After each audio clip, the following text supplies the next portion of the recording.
حي على الفلاح.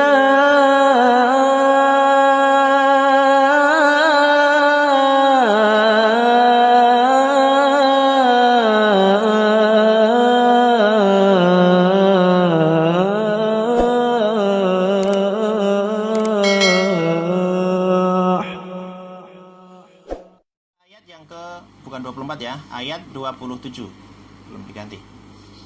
Tulijul laila fin nahari wa tulijul nahara fil laili wa tukhrijul hayya minal mayyiti wa tukhrijul mayyita minal hayyi wa tarzuqu man tasha'u bighairi hisab. Setelah kita diajak tawakal oleh Allah Subhanahu wa taala, baik soal kepemimpinan, soal kebaikan, soal amalan kita, lalu Allah menunjukkan kekuasaan berikutnya. Tulijul laila fin nahar. Tuliju diambil dari kata awlaja yuliju. Asli kata dasarnya walaja, yaliju. Kayak di surat Al-A'raf ayat 40 ya.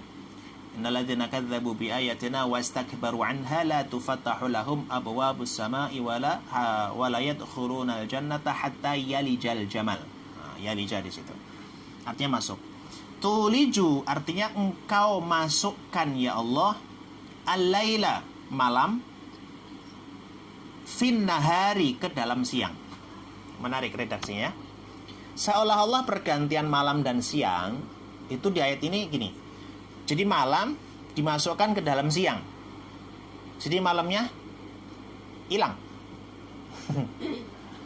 Wa tulijun nahar, dan engkau memasukkan siang filail ke dalam malam.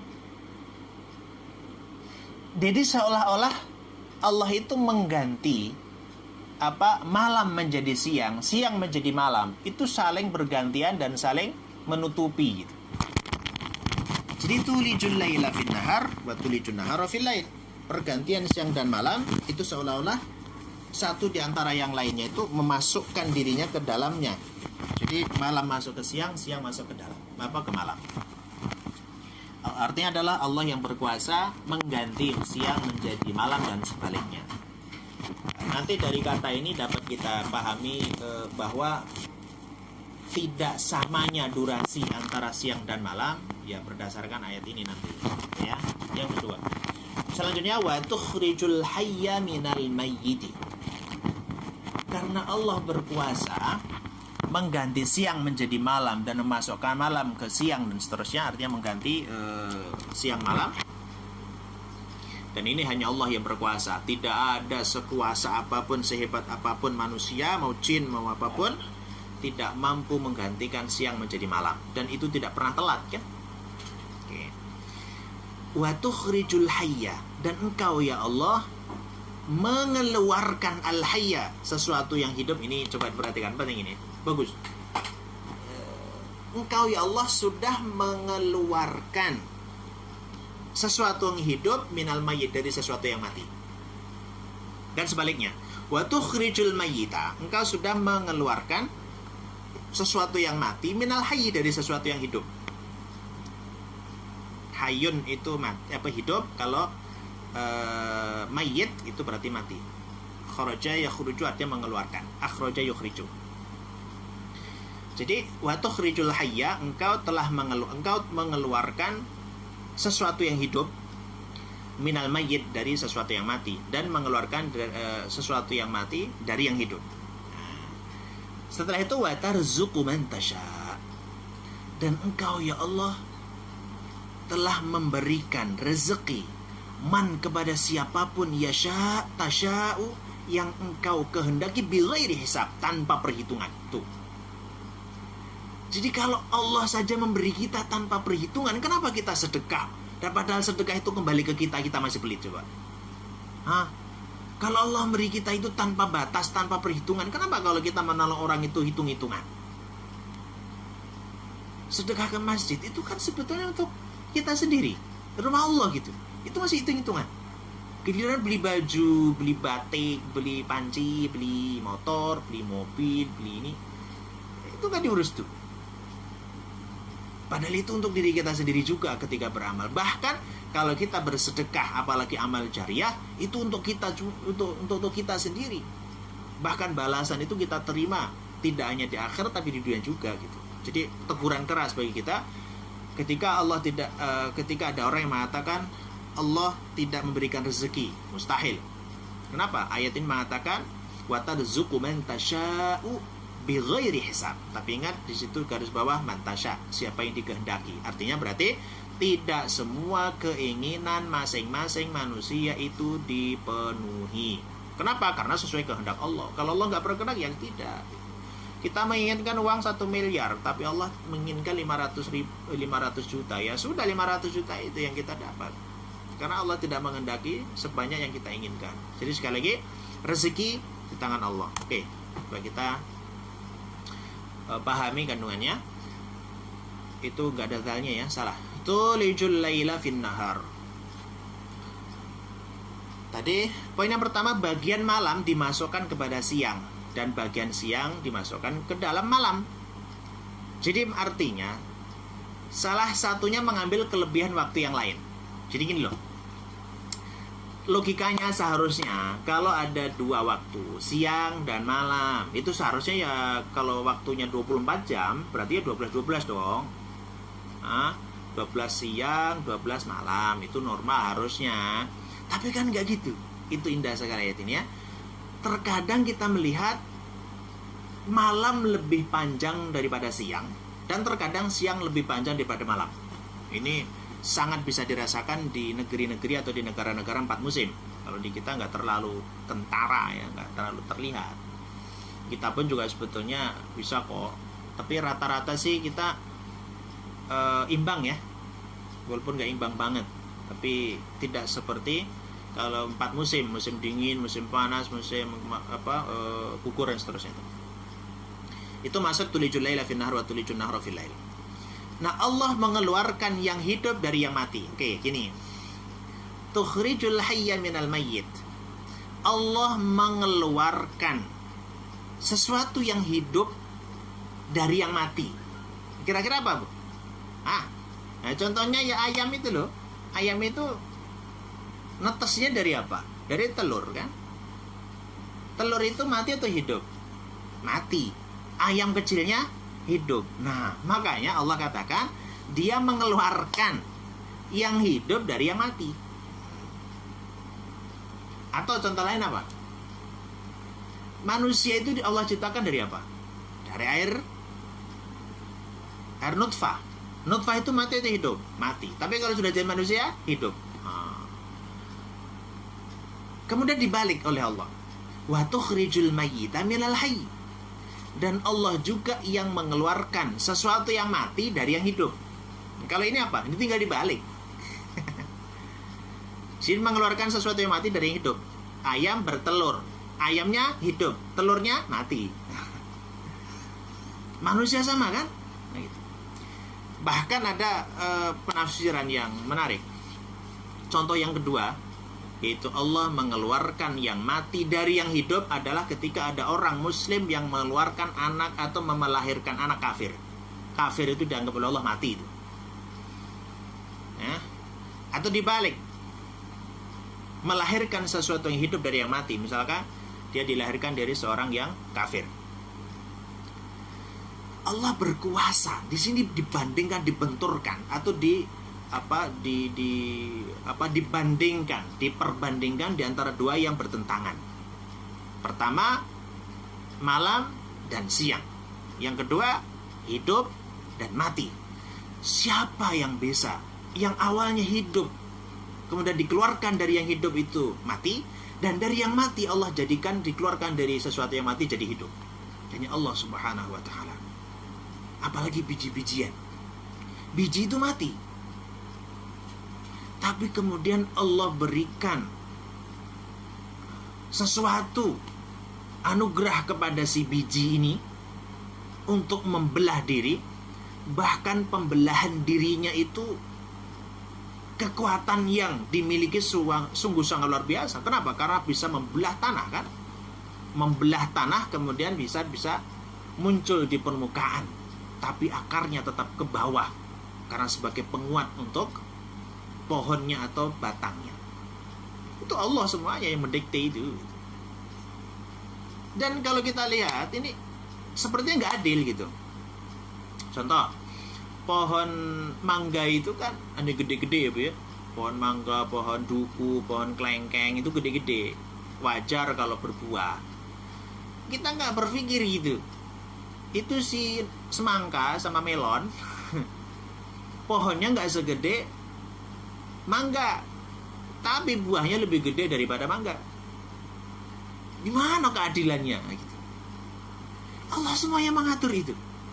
Dan siapa yang masukkan ada gulanya di situ? Ada pewarna merahnya di situ, ada bijinya, biar masukinya.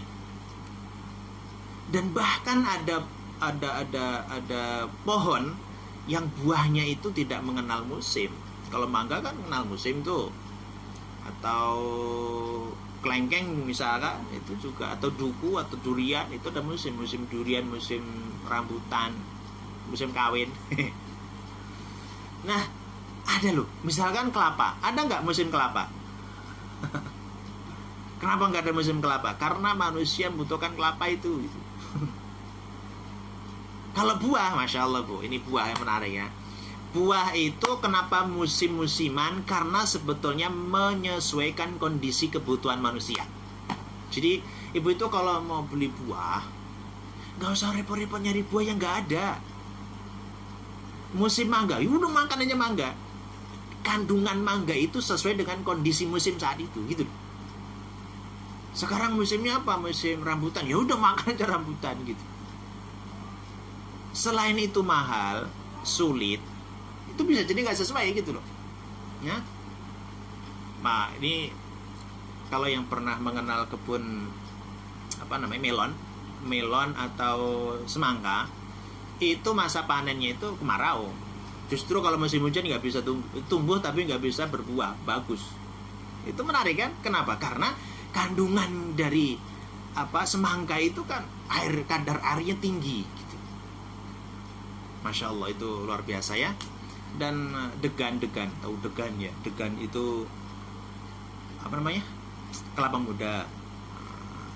Kelapa muda itu kalau musim kemarau itu airnya bisa manis banget dan banyak, penuh. Tapi kalau musim penghujan itu nggak semanis musim kemarau. Allah sudah setting gitu. Ini siapa yang memberikan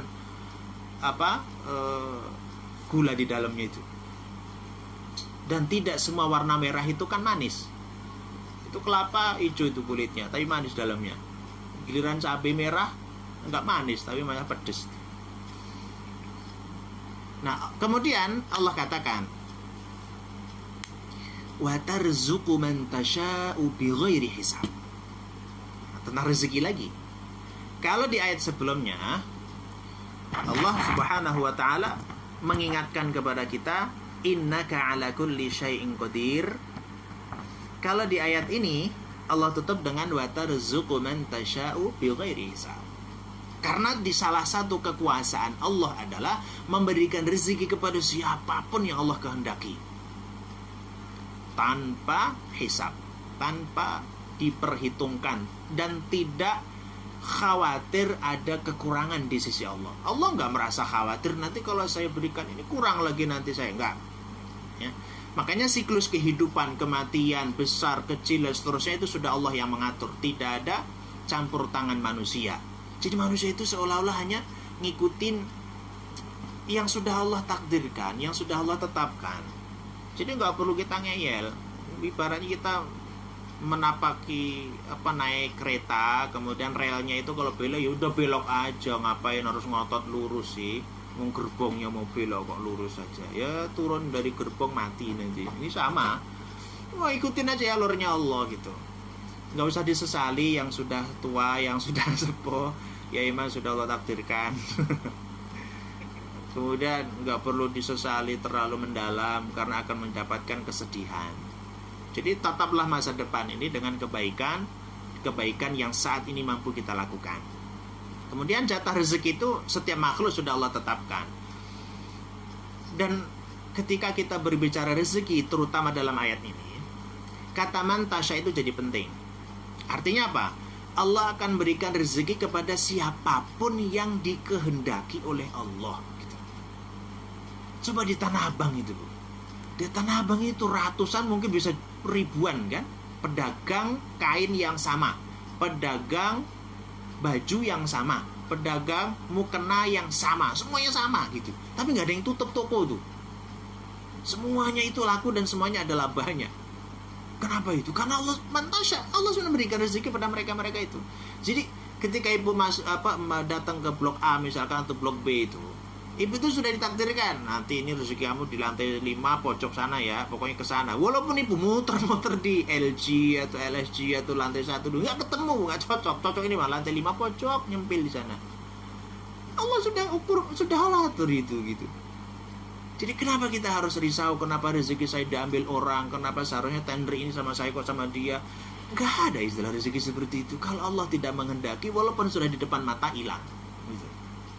Makanya dua ayat ini menjadi penenang jiwa kita, agar kita tidak merasa bahwa diri kita itu berkuasa atas umur kita, agar merasa bahwa diri kita tidak berkuasa atas kepemimpinan, dan bahkan kita tidak boleh merasa bahwa rezeki itu di tangan saya ya.